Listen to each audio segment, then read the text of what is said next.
Hey riders, you just picked up a pair of waterproof boots, hit the trails, and within a few miles your feet are waterlogged and soaking wet. What's up with that? Well, this Boot Goofin Series is going to cover all things with motocross boots, starting with the water resistancy and dry time. Don't want to miss it. Stay tuned. It's actually a massive misunderstanding of how motorcycle gear is tested. The laboratory, the CE standards, are designed for highway rain. But extreme enduro demands, the engineering need is basically a literal submarine. Today we're diving deep into the science behind the CE label, comparing gear, testing to shipbuilding, and explaining what works on the road and why it fails on the trail. Let's get into the detail and data. Alright everybody, so let's start off with the series by understanding and reading the label that is included in many motocross boots.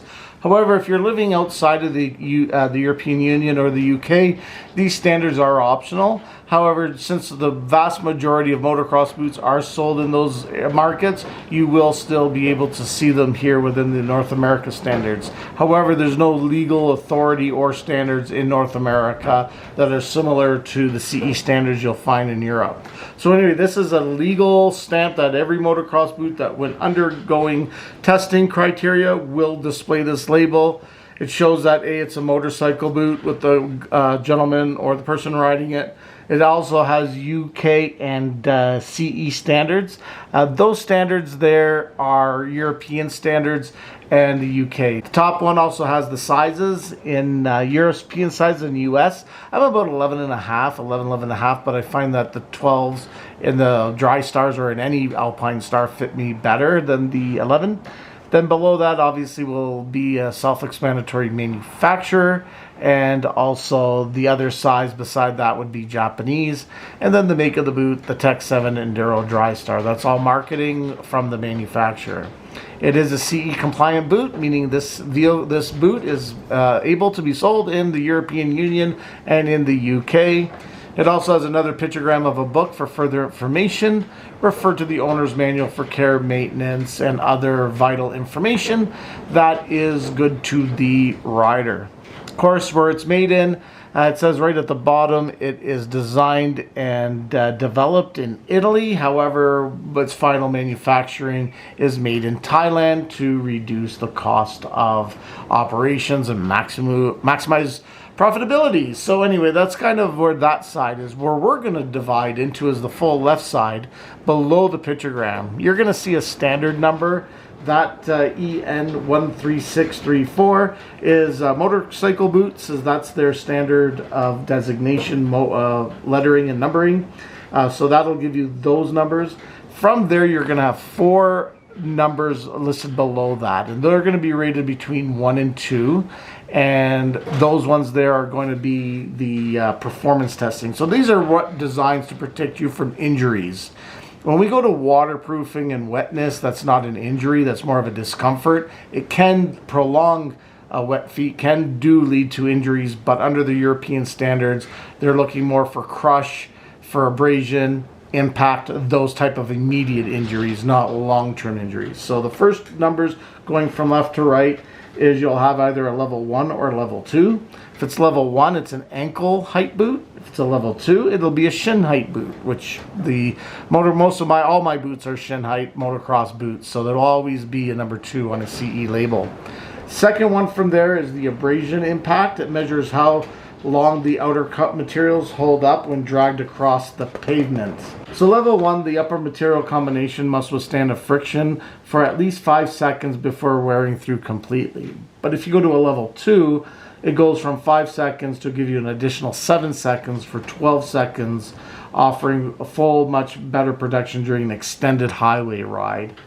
Impact cut resistance, the third one, you'll either have a level 1, which the blade is allowed to penetrate into the boot interior by a maximum of 25 millimeters. However, a level 2 will reduce that amount to 15 millimeter impact resistant. So that's the first three. The last one is traverse rigidity, cut resistance.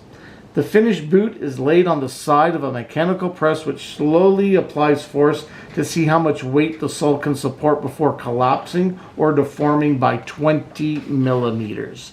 So it's again crush, it's impact resistance, and it's that, you know, collision type of impacts that those ratings are given.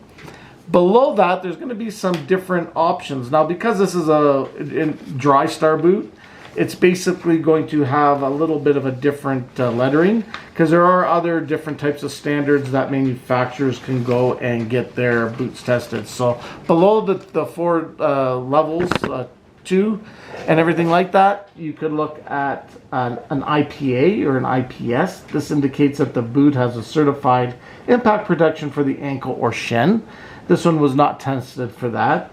However, where it does get tested on the Alpine Dry Stars is the WR. And this is where this series comes into play. The boot passed an independent testing for water penetration. Also, FO is sole resistance to fuel and oil. That's more of an industrial boot, but they still have them in motorcycle gear. Also, SRA and SRB and SRC. Sorry about the alphabet soup, but basically it's ratings for slip resistance, ceramic, and for steel, or for both.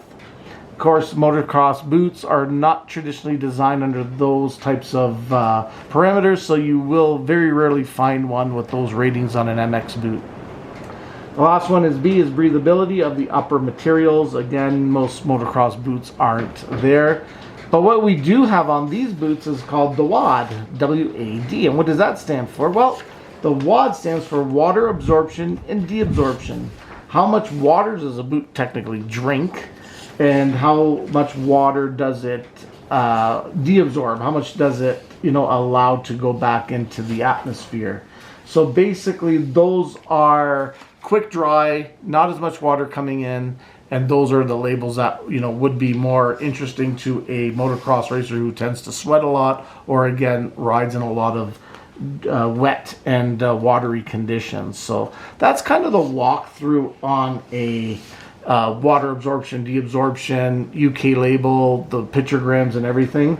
So these are areas that we're going to be testing in, is the WR and WAD. Once we get into it, we're going to go show you a little bit about why I want to go to the extreme performance testing, where these labels and these tests at the regulatory level are not done at. But I will go in and get that testing and see how they actually perform into a lot of what we call extreme enduro riding. Well, riders, I hope you found that interesting and informative. If you have any questions, comments about the CE labels or any standards that they use, please leave them in the comments section below. I'd love to answer them and go through this with you guys.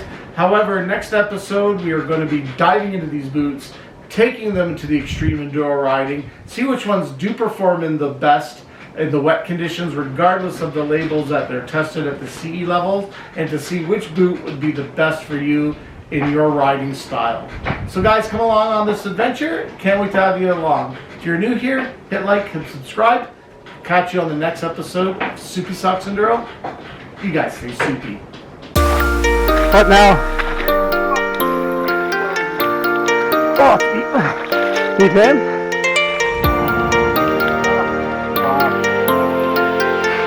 We're at the end because now it goes up. Here.